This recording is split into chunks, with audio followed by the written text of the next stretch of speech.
Hello, and welcome to another Field Talk episode. I'm your host, Craig Sheffield, and today we're joined by the talented music producer, engineer, and composer, Claudio Ramirez. Together, we dive into an insightful conversation about Claudio's journey in the music industry, from his experiences as a young musician in Venezuela to becoming a respected industry figure in Austin, Texas. Claudio shares his personal insight into the challenges and triumphs of moving to a new city, navigating the music scene, and the importance of networking. Our conversation delves into the complexities of collaboration, the dynamics of working with different personalities, the transformative power of experimentation, and the delicate balance between work and life.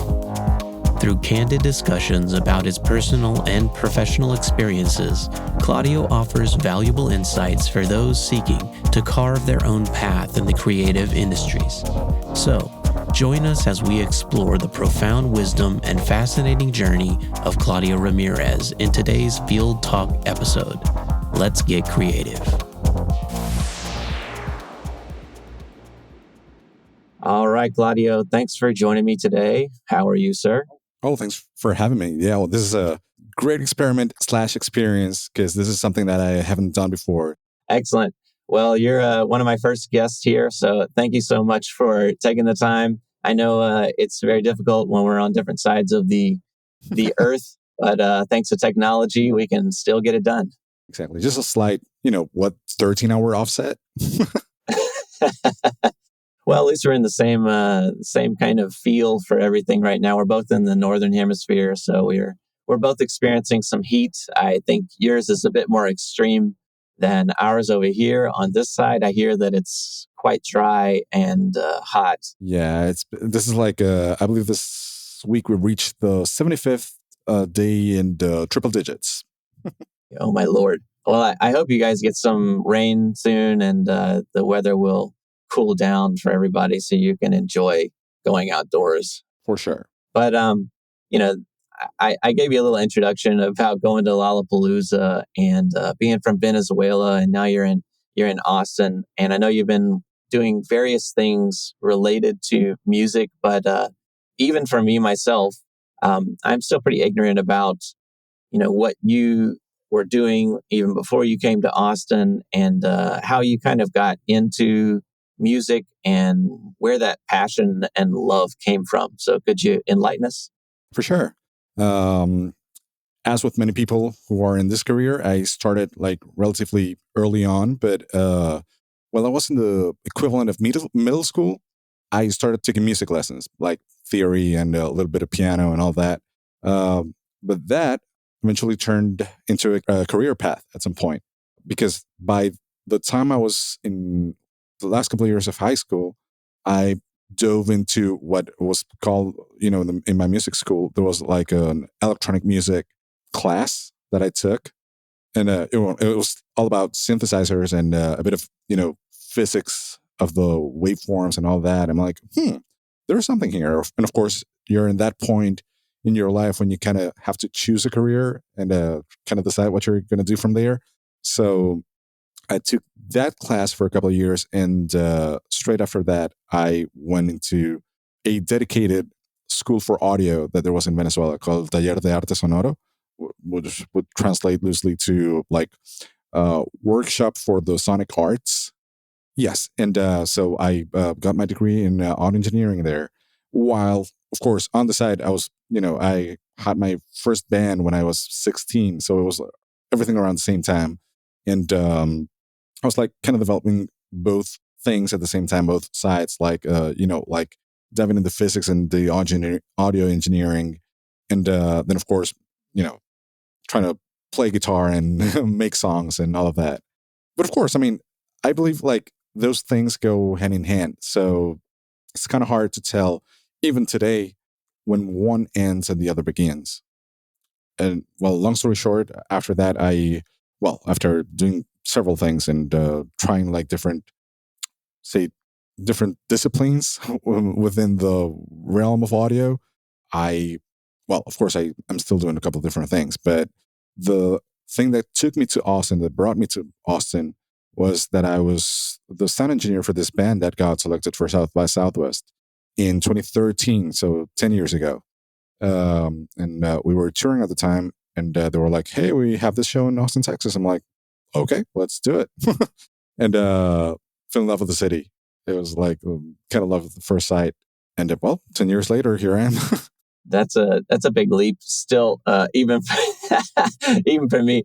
I'm sure there's some pieces in there that maybe we can pick up, but let's start at I do want to come back to, maybe what led to you just picking up everything and moving.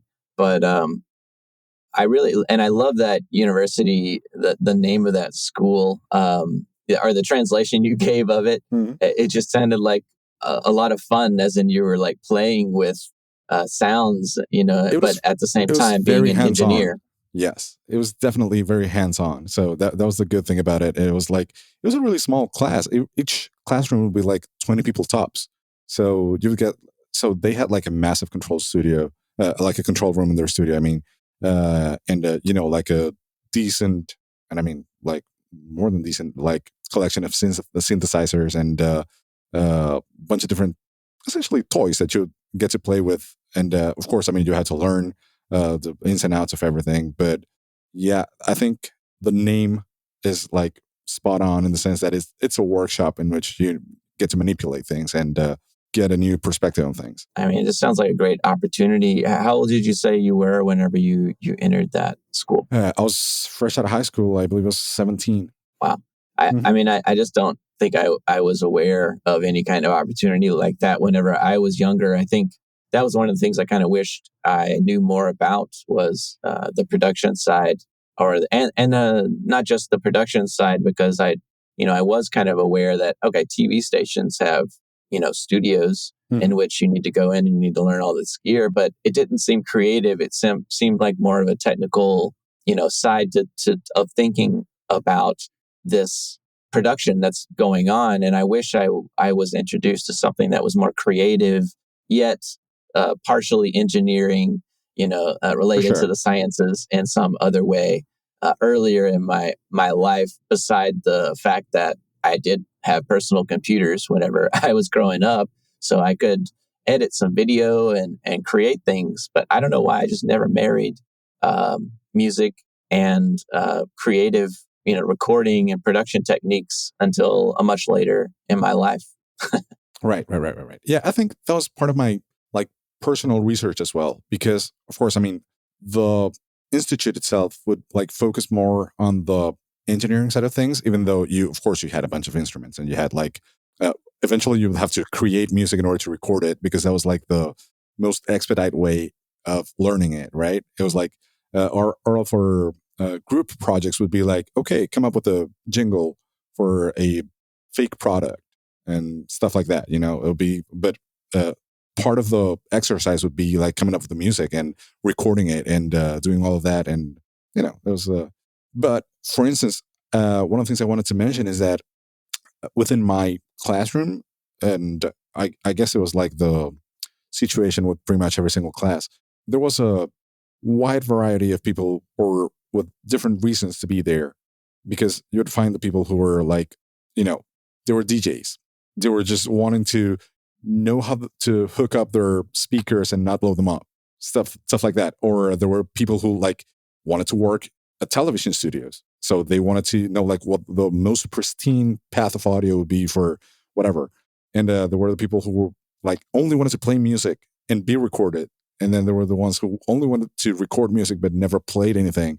And of course, so that made for a very balanced group, and we would learn as much from each other as we would from the teachers, who by the way were most more than likely, or most of them were just alumni. So it was fun like that. Yeah, it's incredibly important, and I think it's not so well understood that all the people around you affect you in so many ways that you can never expect, and it just pulls you in one direction or the other based on their own interests or their own experiences that they've had and why they're doing something that might seem interesting to you. Either you're learning something about what to do, or you're learning something about what not to do from all these people around you. Hopefully, it's pulling you in positive directions, of course, but we all know that it can go the other way very easily. Yeah. So we're all lucky whenever we get in those situations that do pull us in good directions and cause us to expand and grow. I think that's where I want to ask you about, you have many talents, and I've only seen a few. Whenever I jammed with you, I think you had one of these like arcade style controllers that you were using to manipulate sound, and you were using Ableton at that particular time.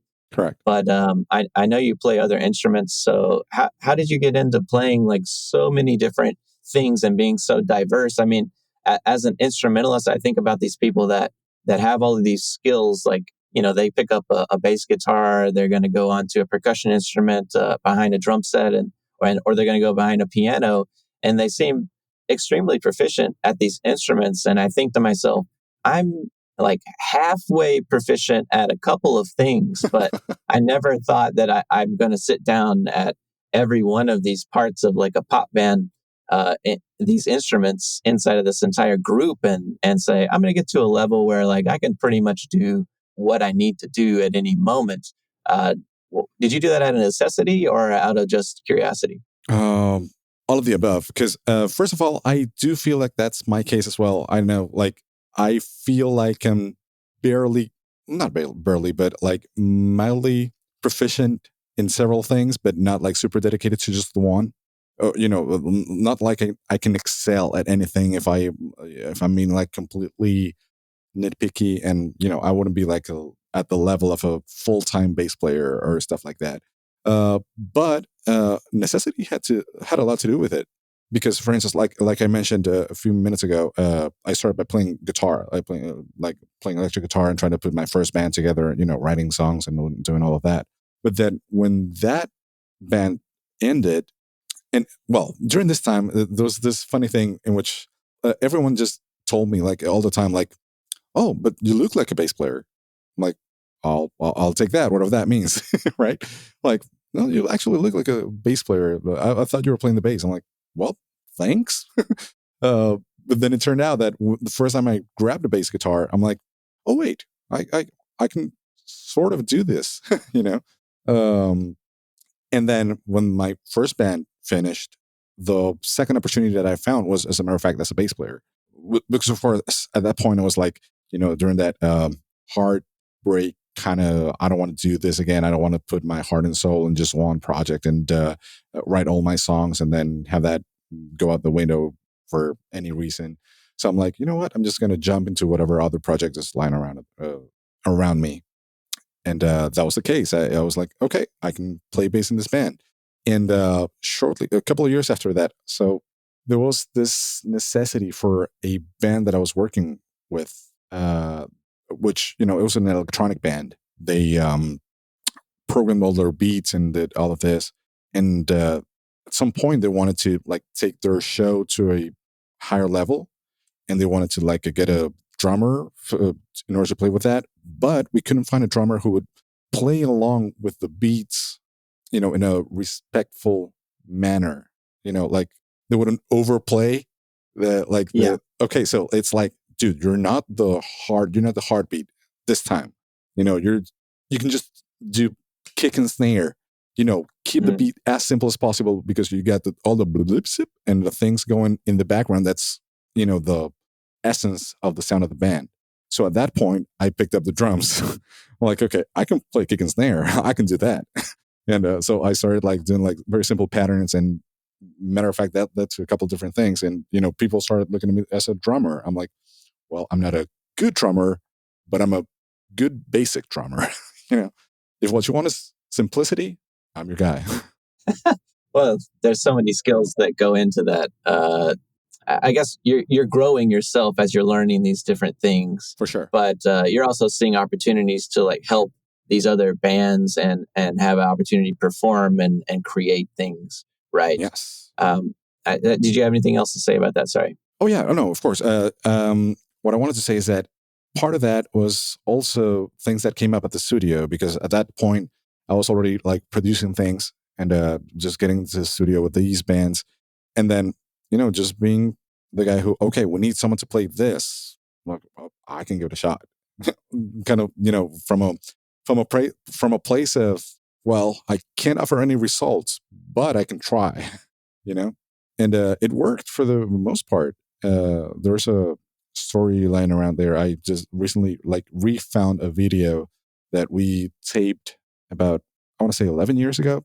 This friend of mine, he put a band together and got into the studio to perform live a record that him and I produced, like the two of us in my studio back in Venezuela, back in those days. But it was just the two of us, like for the whole production of that record. So this was like the live version of that. But of course, there was like a documentary component to it in which he will tell the story behind the songs and talk a bit about that. Like, okay, and there was this one particular song, which this is the video that he brought me in for, that I were like, something's missing here. I don't know what it is, but something's missing. And we were like, man, this song could really, really use a banjo. We're like, banjo? Banjo. But where do we find one? I'm like, I think I can borrow one. Do you know how to play it? Nope. Can you learn how to play it? I can give it a shot. And matter of fact, I learned, the basics, all that we needed for the song, all that was needed, like some chicken picking, I believe it's called. Basic techniques, like, okay, this is what the song needs. This is what I'm going to learn. This is what I'm going to lay down. And that was what we did. And, the year after that, he was inviting me over to the studio to record like the live version of that. It was fun.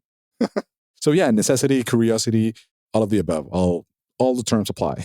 Since you talked about learning all these various things, and I realized that, some of them have pretty maybe easy models to follow when you're talking about the drums and kick and bass and whatnot, like depending on the style of music, that could be very straightforward and very repetitive. But something like banjo, I mean, I would be very intimidated to just pick one up.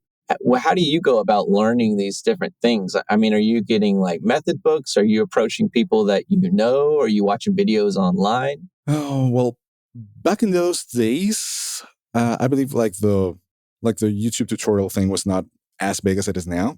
Even though, of course, I mean there were a few, but I believe it was more of a, let me borrow the instrument and try to make sounds out of it.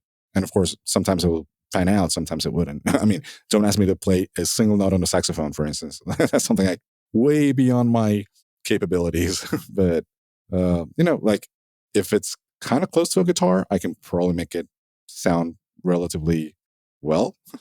And if I can hit it, potentially as well. Well, of course, and then there's like the third vein, which is the electronic music, which is something I always had in background since I was in my electronic production class at my music school. So of course I knew the basics of synthesis, or I learned that when I was like 15 or so. So that was like a good age to start learning that, because that was actually like before the massive revival of analog synths. So, I mean, every time I would get to play with one, I would like, whoa, what's this? And so first of all, I learned most of my stuff with an ARP series 2500, which is like a massive bat computer style of thing that, has like the modules, and you can like patch all of them like with a matrix, and it would be like super hands-on, but at the same time, so like it would open your brain and you're like starting making connections here and making connections. Oh, wow. So you learn what a block diagram would be like just because of that, and that's something that's helping me today. As you mentioned, I'm a field engineer now, and great part of my job is just figuring stuff out.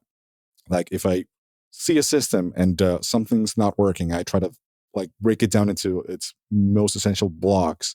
Okay, this is where the problem should be.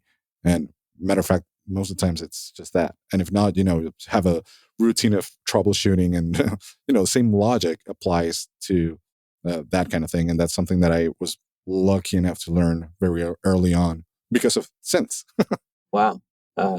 that's great that you got that early on training, like in the school, and now you're kind of applying that in the real world per se, Yeah, in the your this job that's getting you by, I assume. But I think the underlying theme that I'm hearing from you, which is inspiring to me, is just that you have this experimentation, this way to experiment, whether you were in school and you were allowed to get inside the control room, you're getting in front of these massive, modular synthesizers, and put things together and create things. You were allowed to start projects, to oversee entire projects. You were able to join bands. You were able to experiment with new instruments that you never tried, and just given the opportunity to kind of fail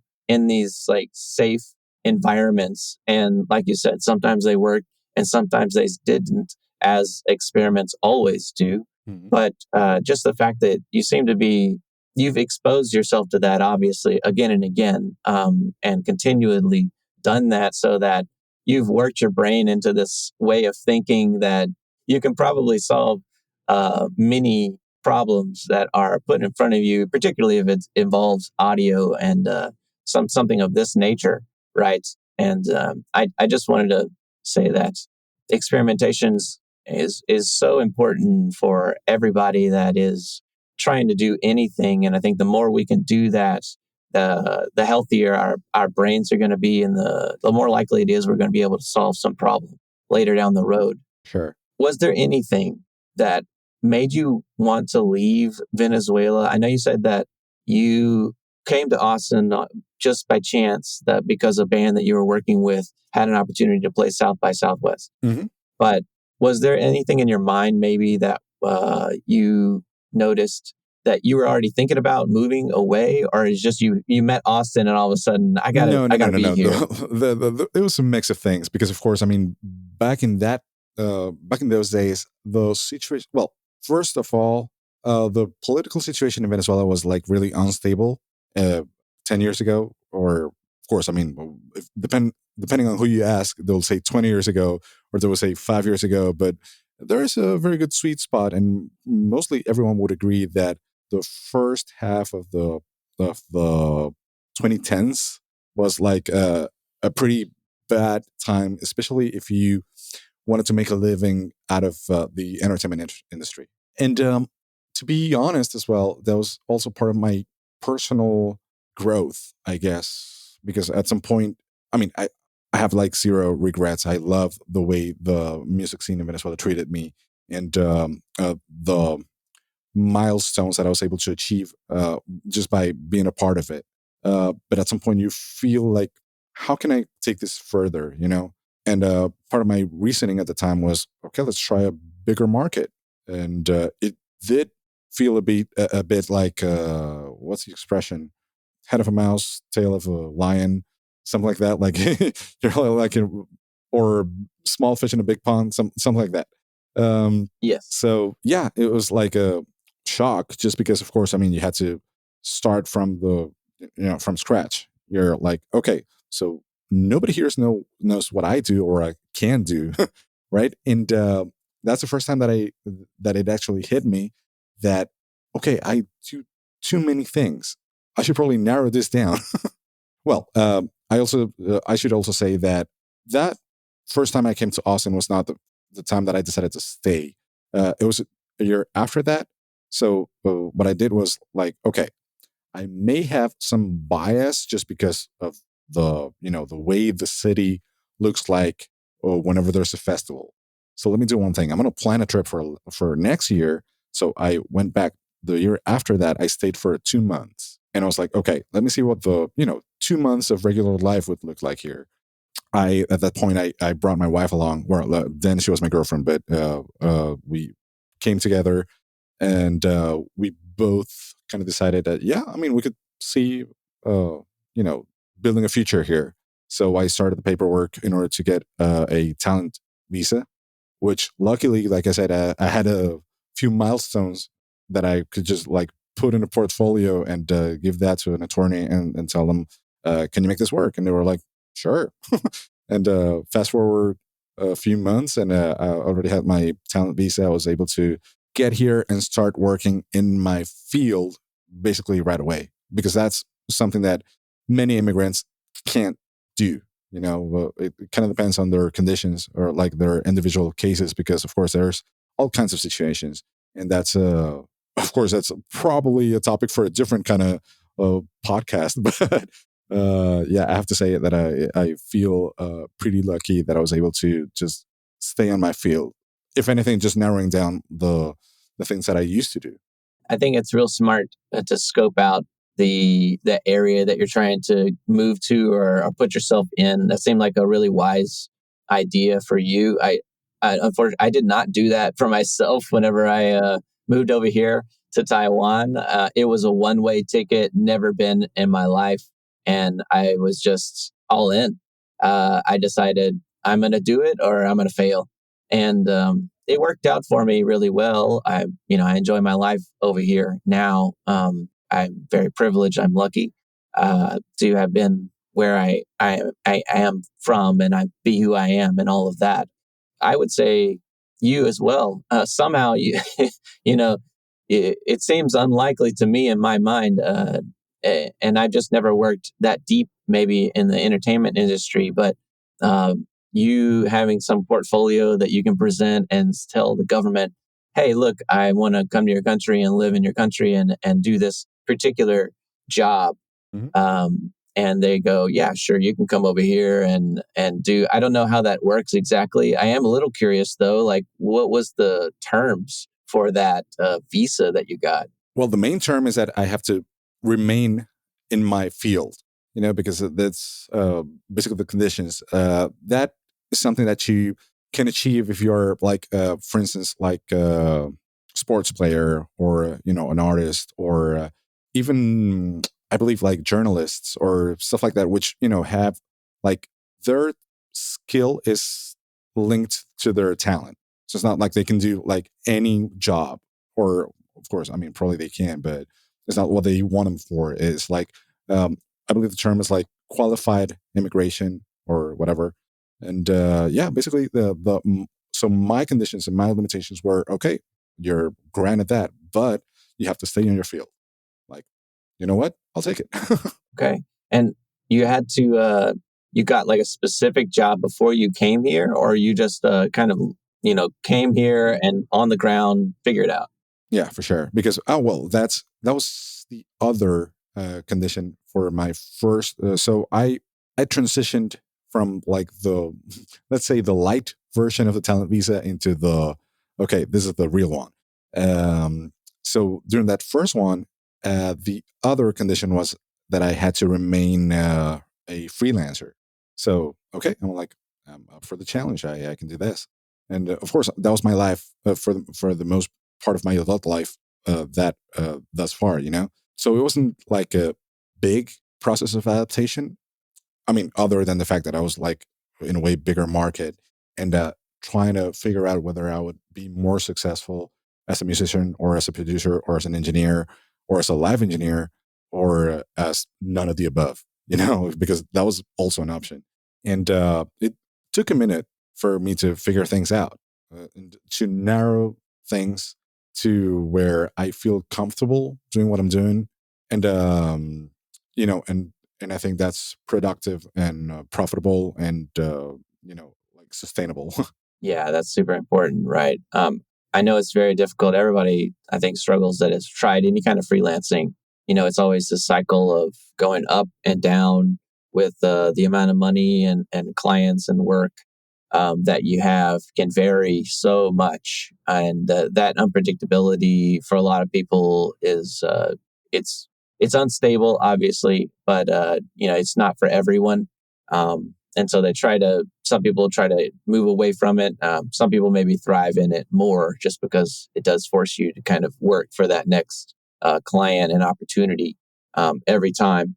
I think that kind of brings us into collaboration and, finding other people, networking. And how do you go about doing that whenever you kind of boots on ground. You're here in Austin. I don't know that many people. I'm assuming you met a few people while you were here Yes. visiting a few times. Did that kind of start things off, or how did that happen? I was kind of when I visited the first couple times, I did kind of put feelers out in the sense that I would like meet a sound engineer and ask them like, what is life here like for a sound engineer, and or like meeting musicians that were in the festival as well, and I was trying to scope out like who were the locals and who were like the imported talent, and trying to get a sense of what was going on. And then, funny enough, of the people with which I reconnected the quickest when I was like finally making the move were people who I met during the festival, but not related to the music industry. They were just like festival goers. So there were people who lived in the city, like they went to UT, stuff like that, and they were like, let me know the best ways to find accommodation, ways to, like all the things to like actually get settled in a city like the first time you get here. Because of course, I mean, the other advantage and the other thing that I liked about Austin was that uh, being a city where, where the University of Texas main campus is, there's a lot of young people in the same situation. I was not particularly young. I was like 30 at the time. But anyway, it was like I'm going to still say that's young enough. enough, young-ish. But yeah, I mean, I was in the same situation as people like 10 years younger than me, like they're 20 and they're trying to figure out like where to live. And I'm like, you know what? We're on the same boat. But luckily, that was like also a pretty smooth sail to an extent, because we took like a lease takeover for the first 6 months. And then by the time that was like the perfect buffer to like get acquainted with, how to move around the city. And then, okay, I'm like, okay, I can finally look for an apartment where I would actually like to live and stuff like that. So it was a process, but it was a nice process indeed. But then we're circling back to the networking part. I believe the first things that I did when I officially moved here was, trying to go to shows, and go to these free events that there's a lot of them going on. And, fortunately, the music scene here is somewhat small. It can transcend to bigger circles for sure. But, the core of it, there's a bit of, I want to say, genre related segregation. But other than that, if you go to this kind of show and then go to a different kind of show, you're going to meet different kinds of people every single day. And, you might click with one of those circles and see what's up. I remember back in the day, they used to make Ableton meetups in a bar or this venue. And they would do like, I believe it was every other or like once a month on Wednesdays. They would do the Ableton meetups at this place. And you would just go and meet people who were also electronic producers and were also, digging Ableton and doing stuff with it. So that was a good way to network. And then, of course, they would like play shows after that. So just stay for the show, meet bands, and they're like, hey, maybe you want to work together? I mean, I can mix, I can do things. And then, of course, I mean, some people would take you seriously, some people wouldn't. There's always that. Because, of course, I mean, if you do have a portfolio, it did happen that, most of my things were in Spanish. So I would just send them to someone and they're like, well, this is me, this is what I do. And we're like, well, this is not exactly what we do. So, of course, you had to like buy a bit of goodwill to an extent. Like, okay, so maybe you're going to like this. Maybe we can work on just one song and then take it from there. And yeah, stuff like that. Okay. Yeah, I never thought about the kind of networks that even just the tools that we use in our workflow. Individuals, a lot of people are using, Adobe software, and then we have in the audio world, we have some other companies that are making great things, and of course, Avid is another one of those companies that crosses over into video and audio. And Ableton's another big player that you were mentioning, but no matter what piece of software we're using, those companies are getting to the point now where they're kind of ubiquitous, and you can find so many people around you that are using these tools. It's really cool that that particular one was offering these meetups, or someone was organizing a way for people to network with Yeah. other users so that it gave you opportunities to work on projects that were local to you in that new environment.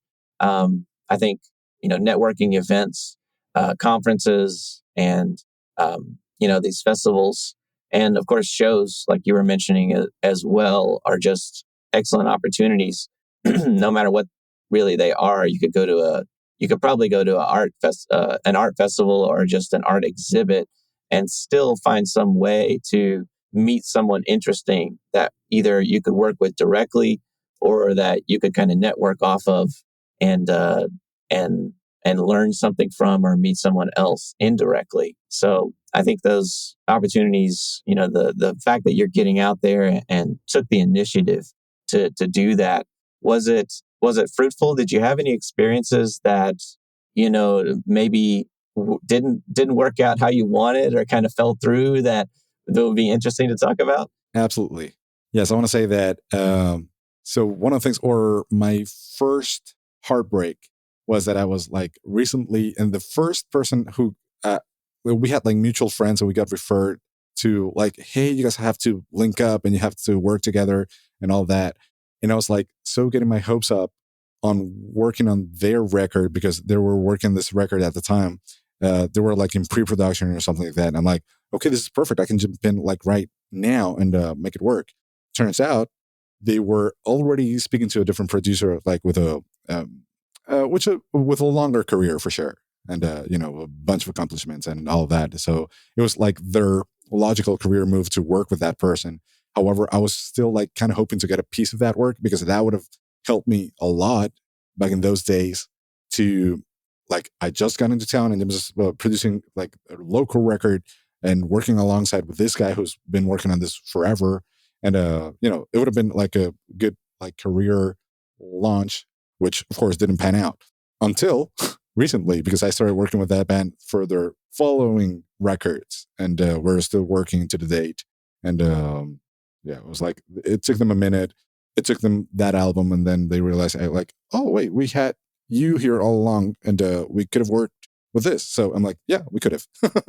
Yeah, it's interesting. Different people vibe with different individuals on different levels, right? And I read all these things about, to be a good producer, you gotta be cool to hang with. You gotta have good stories. You gotta, be relaxed. But while that I believe that is the truth, I'm kind of the type of individual where I'm going to sit back and listen most of the time. So if you get this really strong personality who's going to be telling stories and kind of dictating things, I'm going to feel like they're trying to control things a little too much. And I probably wouldn't like that so much, just from my personality. So everybody's a little bit different. And it's interesting to hear. I wonder what it was about that interaction with them particularly. And I know you're not naming names right now, so stay safe on all Right. grounds here. But do you think they only went with the other person because of this track record that they have? And then did they stop working with them for a different reason? Or are they still working with them, but they're just working with you more now? Yeah, I believe like the reason behind it, like I said, I completely understand it, because if they were already in conversations with them before I jumped into, or could have potentially jumped into the project. And sometimes when you have like a second producer, things could go like either super well or super bad. That's kind of my experience, because of course there's like a conflict at some point. And if the dynamics are not super clear from the get go, then it could be cumbersome, right? And at this point, I was actually going through a phase of where I was basically willing to take the back seat for the most part. Like, yes, I mean, you drive, I'll just lead you. I mean, I'll be your co-pilot, and if I really have to reach out and steer this way, I'll do it. But otherwise, you are you, and I'll be as respectful to your music as I can be. However, they might have been more flashed by the other producer's personality, which was more like, okay, let's break this to the ground and raise it back up. However, it might have been also the journey of the band, who now want to be like more that, like they make their music and I help them shape it, without having to like steer it in a different direction.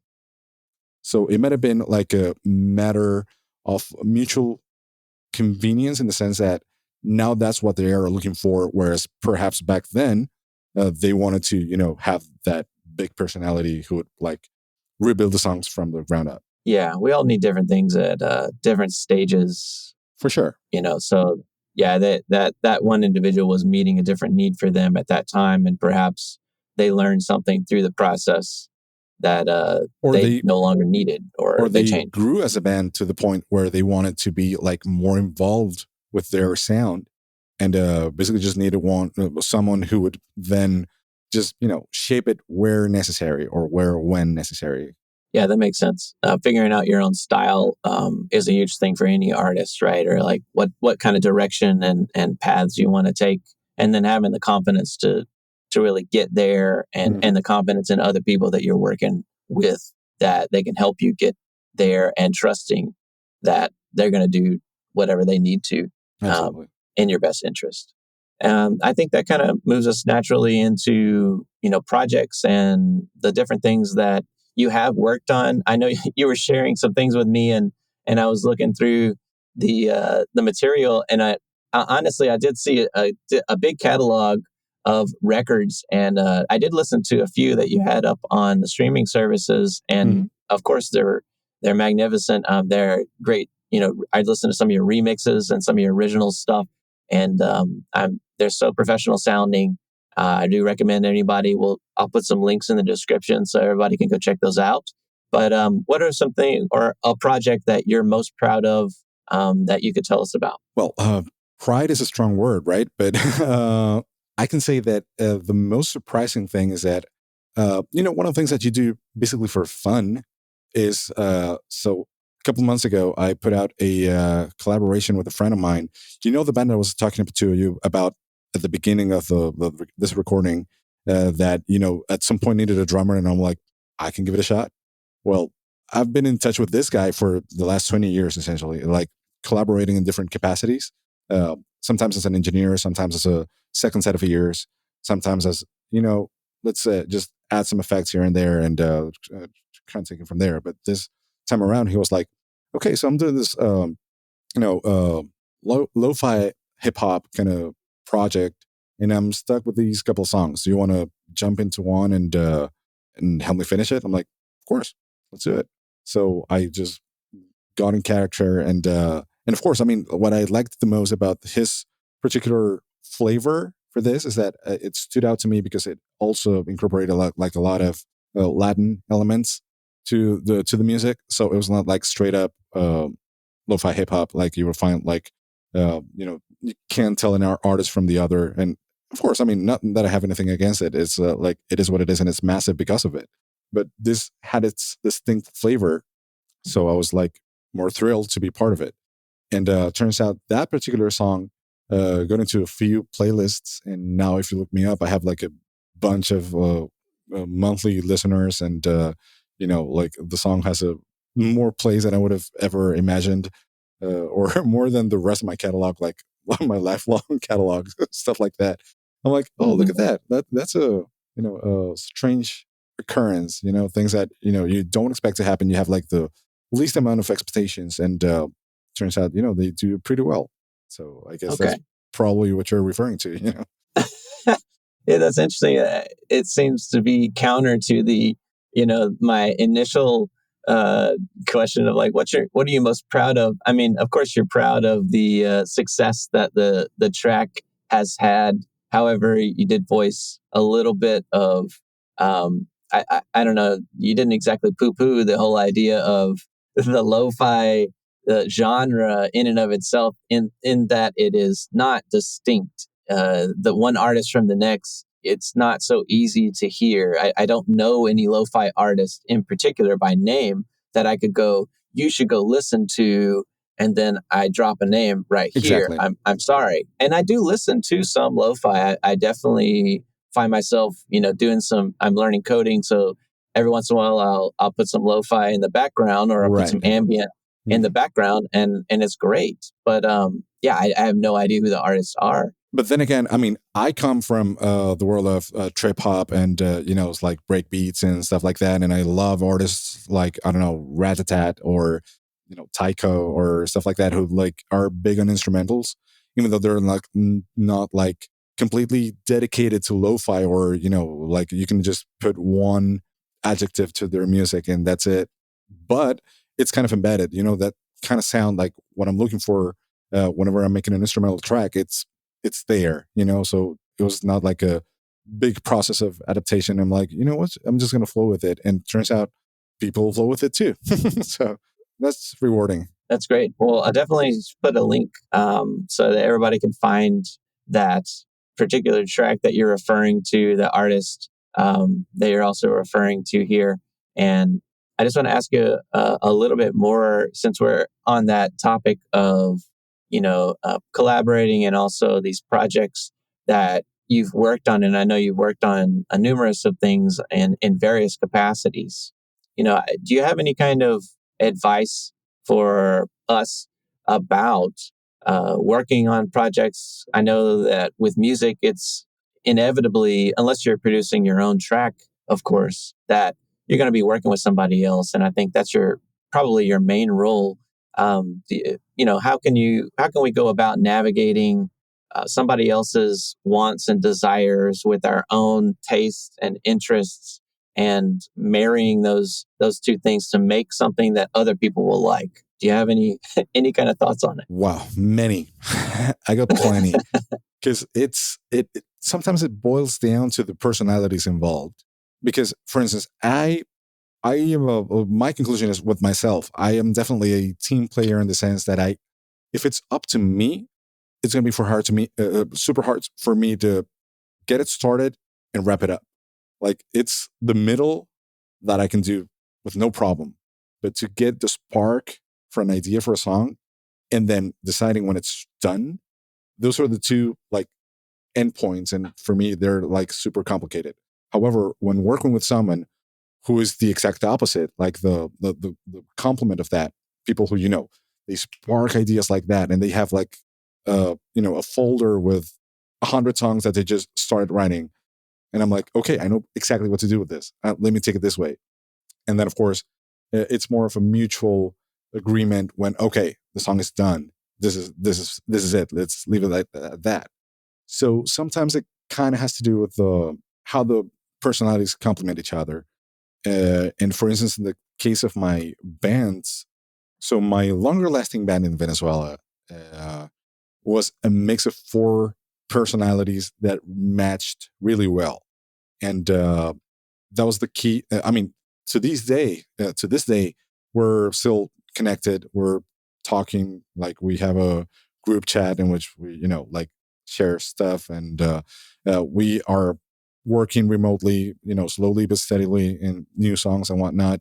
And this was like something that we did for fun, to be completely honest. And now more than ever, it's like definitely for fun. That's like the only reason that you would have to do stuff like that with, not even the possibility of playing shows together, because we're all in different countries right now.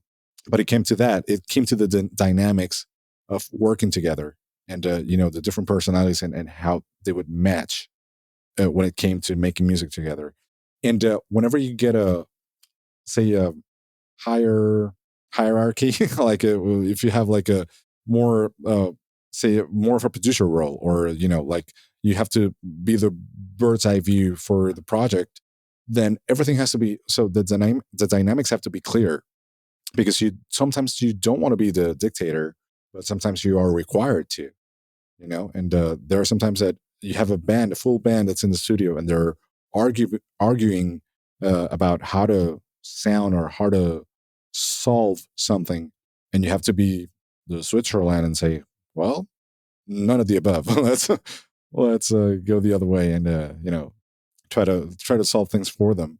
So yeah, at that point, you kind of become like a therapist to an extent. Yeah, trying to make personalities, work or understand other people's perspectives, I think is probably the best way I could voice what you're talking about doing right now.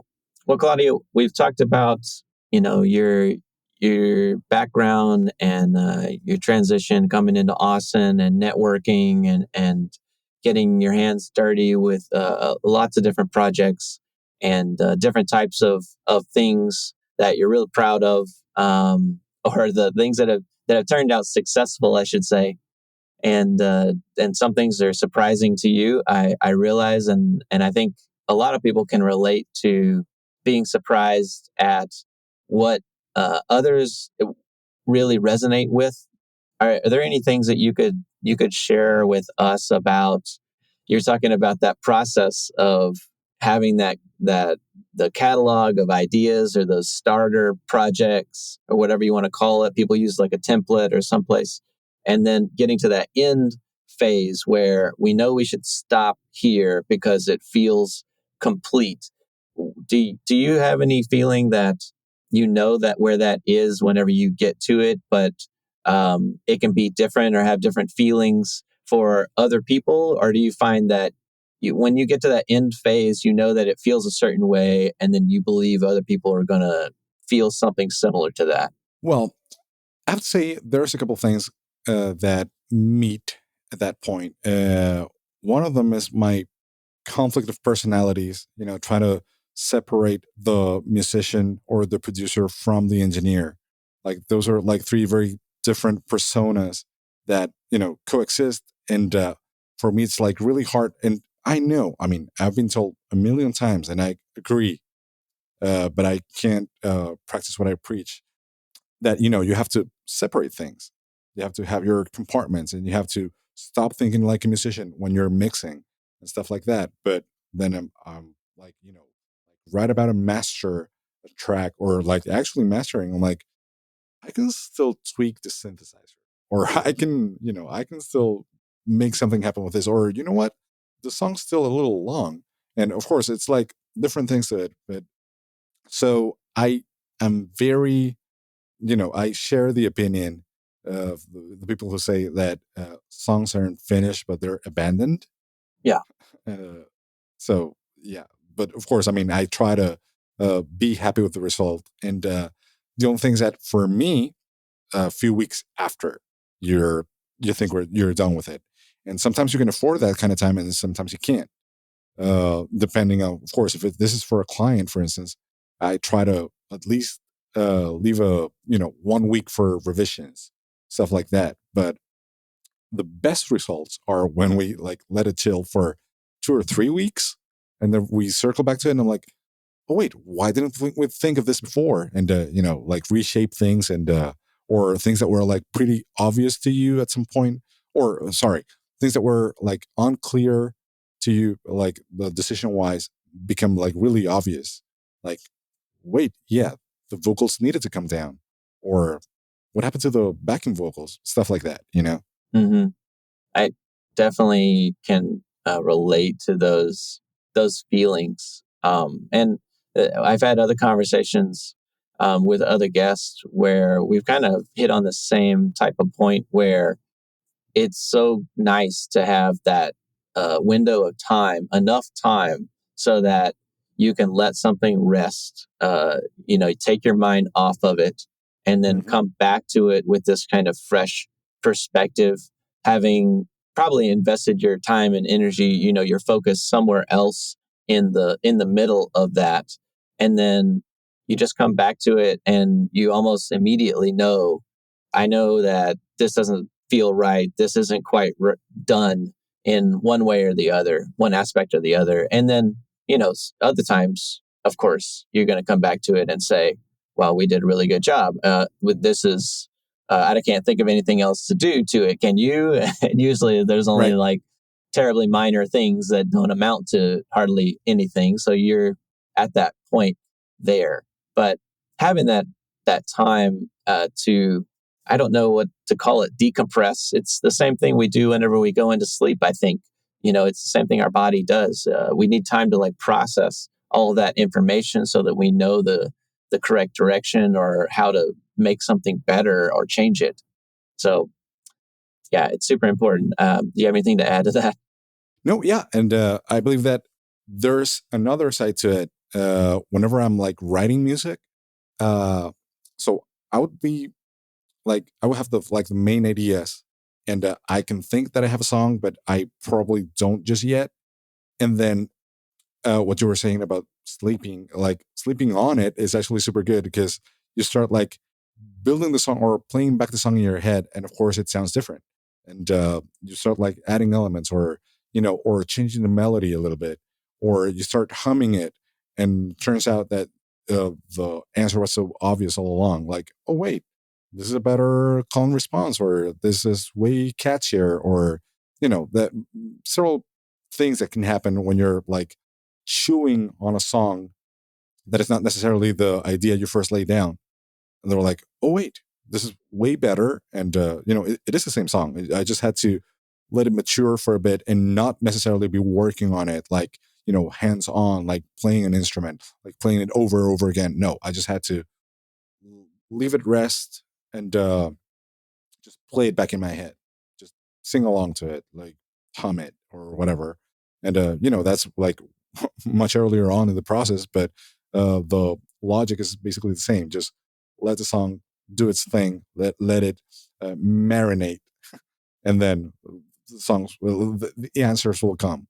Yeah, I always love the cooking analogies that are thrown into various projects because I mean everybody can relate to that kind of stuff. I immediately thought of like marinara sauce or something where like you make something that's super delicious and then you put it in the refrigerator and then Mhm. you take it out and eat it as leftover and you're like, I think this is better than what I remember. uh, Right, right, right. last time. Yeah, Somehow the leftovers are even more delicious. Um, yeah, no, don't know what that was, but all right. So we've talked about some the projects that have your bands back in Venezuela, the relationships that you had are still continuing, and you're still making music with these individuals, and I'm sure you're continuing to make great things. Like you were just at Lollapalooza, for instance, with artists that you're working with Mhm. there in Austin and having success in that scene. And we always talk about all the great things that have happened to us because they're the most fun to talk about usually. But are there some challenging times in your life that you felt like have forced you to change in a way that was healthy, or that you learned something, maybe a painful lesson from that has really helped you in your career or life? Absolutely, yes. For instance, these bands that I'm currently playing with here in Austin.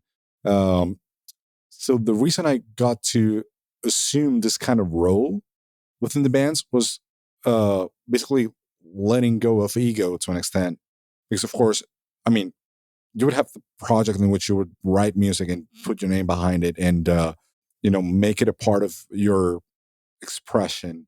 But there's so much to gamble there. And for instance, if you don't work with the right people, or you are not like in the right setting, things can go south real quick. And of course, you feel like you like lost a lot of time in the meantime, like trying to do that. Like I put so much time and effort in this few songs, and look what I mean, they didn't go anywhere. Um, so with this particular couple of projects, I'm definitely in a more operational level, and still I found my niche because these are both singers, like singer songwriters, in the sense that they only work themselves and a producer in the studio at the same time. It's like a two-person thing, which I'm not a part of, by the way. They just make songs with the producer of choice. But then my part consists in taking that into a live setting. So most of the songs are produced electronically. I try to translate that into an arrangement for a band when it's not super obvious, or if there's like 100 layers of guitars, I try to um, strip that down to whatever it can be played by a person, and and the rest of them, well, we cheat a little bit and still use tracks and stuff. Of course, I mean the concept of cheating is like truly relative, because of course I think that it is a part of the sound, and if that's what you're shooting for, then you should absolutely respect it. But that's how I've become, you know, I found my place within these projects. And and this is all while I'm playing the bass or the synths. So it's like, okay, I get the performance aspect of the thing, but as I'm playing the show, I'm just up in my head thinking of, the playback going on, and the in-ears that we're also mixing on stage, and like several aspects of the performance, but more. You're wearing different hats for this Yes, project while you're performing. correct. So basically, like playing bass is secondary. Mhm. Uh, and and how has that challenged you, or like going back to that point of the time that is challenged you and forced you to grow in some way? Can you give me an example of that? Well, I believe so. The growth aspect of it is just trying not to put that much of yourself or your ego in it. Like not trying to make it your project and not try to, become essential to it to an extent that if you're not part of it, it doesn't work. So, trying to be more modular in that regard, and trying to lend your talent, but not impose anything while you're working on it. And I believe that's one of the biggest adjustments that I had to make, coming from my previous band experiences, in which, you would have to be kind of a reluctant or not, it kind of depends on the setting. You have to be like way more involved. And, this is my product. And if it fails, I'm going to feel really bad about it. If it succeeds, I'm still going to feel bad about it because, I feel like it could have done more. So, it, uh, personal growth in that regard is, just try to make things good, and not not be your face that's featured there, but, just be a part of it. You're in the background. Doesn't matter. It's, you're making things happen.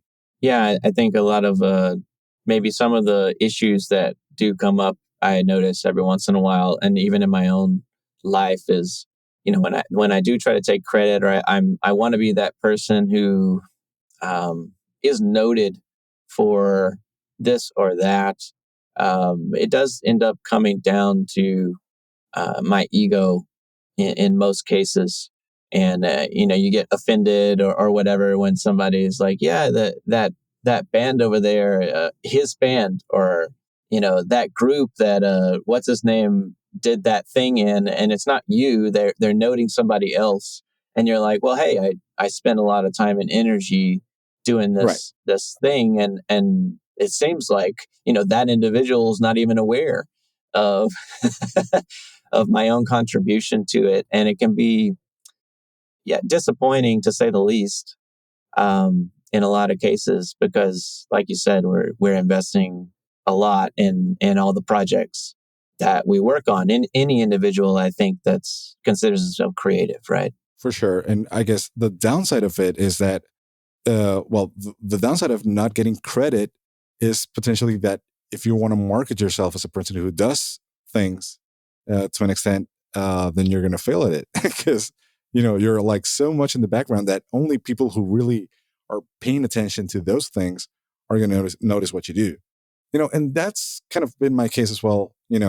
Um, producing as well, when your name is not like on top of the thing, or it's not you, it's another artist, and you try to relinquish a bit of that, and you try to, it's them, it's not you. But then when it's time to show who you are and what you do, then it's kind of an awkward like moment, like, well, yeah, that was me, and you're trying to gain credit after the fact, which sometimes can be, a bit inconvenient.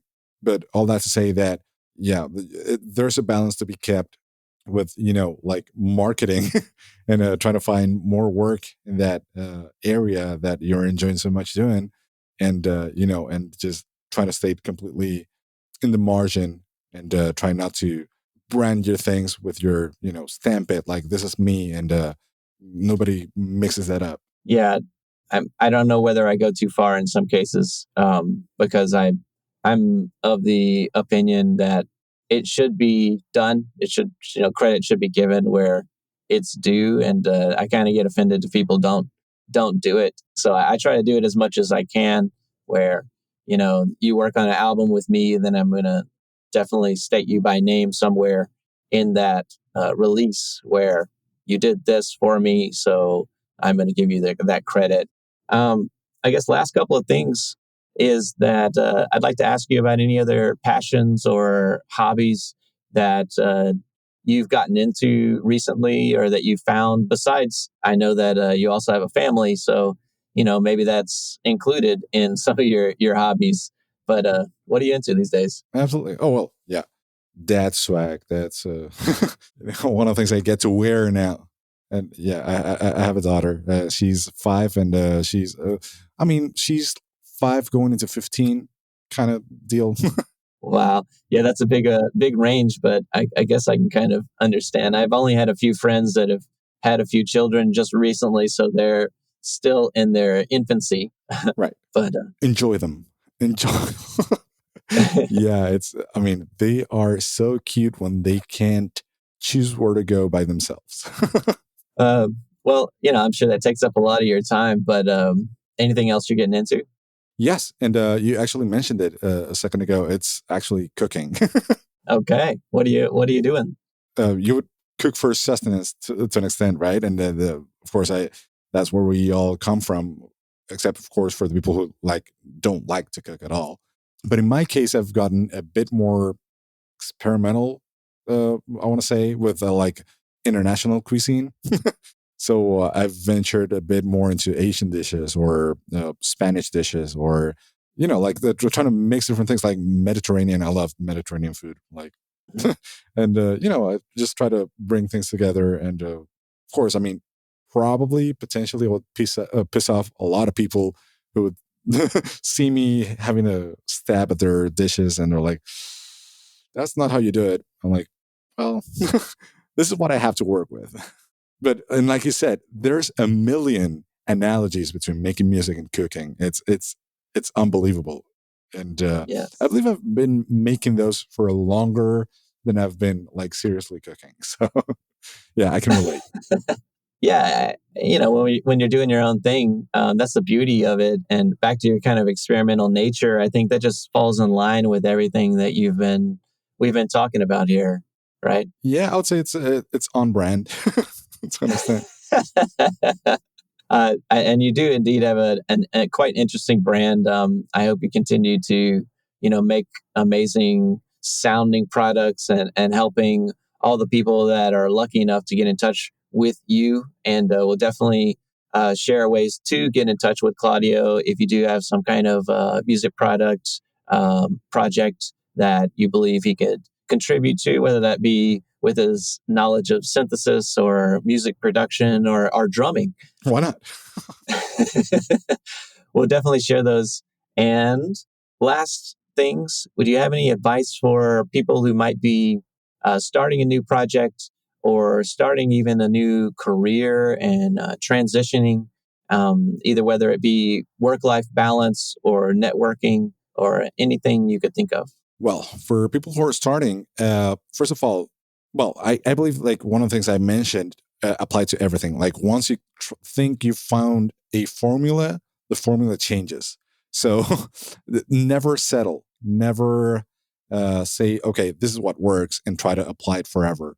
So when it comes to networking, for instance, this is a different world nowadays than when I was, starting. So the thing of going to shows and shaking hands and all of that, you might probably be able to bypass that and just go straight into sliding on someone's DMs and be like, okay, let's do something, and it might work.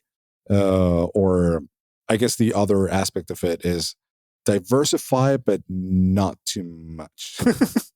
I know it sounds weird, but like I said, I have to always divide myself, between the engineering duties and songwriting duties and performing musician duties. And it's kind of hard to keep track of all of the hats that you need to wear. So I would say, please do experiment with all of it. But then the more that you can focus on some, the potentially the better you will become at it. So one of the things I was able to do in my recent years was just narrowing it down. For instance, my studio engineering now is mostly just mixing and mastering, and that's it. I no longer track. I no longer, do audio for film, which are things that I dabbled with, years ago. But I just narrowed it down to the things I like the most and the things that I enjoy the most. And the same with the bands that you want to play with or the projects that you want to be a part of. I would say try not to spread yourself too thin. That's my major takeaway from it. Nice. Well, lovely to talk to you. I'm sure we could talk for another session easily about various experiences and get even more. But thanks for taking the time to come and talk to us and share all of your knowledge. And it's been a pleasure. Of course. Oh, no, the pleasure is all mine. And thanks for having me again. And thanks for reaching out. Best luck to the Stinky Tofu and all of the things that you have coming up. All right. Thanks so much, Claudio. Catch you next time. Talk soon. As I close this episode with Claudio, I can't help but feel inspired by the insights he shared about navigating the music industry and building a successful career in a new city. His journey from Venezuela to Austin and the challenges and triumphs he experienced along the way truly resonated. 3 key takeaways from our conversation that I believe everyone can apply are: number 1, embrace experimentation. Claudio's success in learning to play different instruments and his open-minded approach to new musical genres showcase the value of experimentation in honing one's craft. Number 2, cultivate a supportive community. Claudio's experience in networking and finding a supportive community in Austin underscores the importance of building connections and collaborating with others in your field. And number 3, focus on specialization. Claudio's journey from freelancing to focusing on studio engineering demonstrates the power of narrowing one's focus and becoming an expert in a specific area of expertise. I hope you found as much inspiration in our discussion as I did.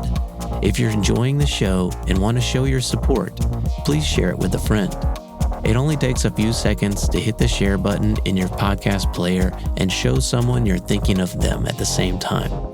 Also, if you or someone you know need professional audio services, from sound design to editing to mastering, you can find me at ideafield.pro or send an email to dream@ideafield.pro to schedule a free consultation and talk about elevating your next project. Well, that's all for today, but tune in next time for my conversation with Gabriela Yvonne, an illustrator and occupational therapist, where we talk about her new brand and fascinating line of work. And as always, stay creative.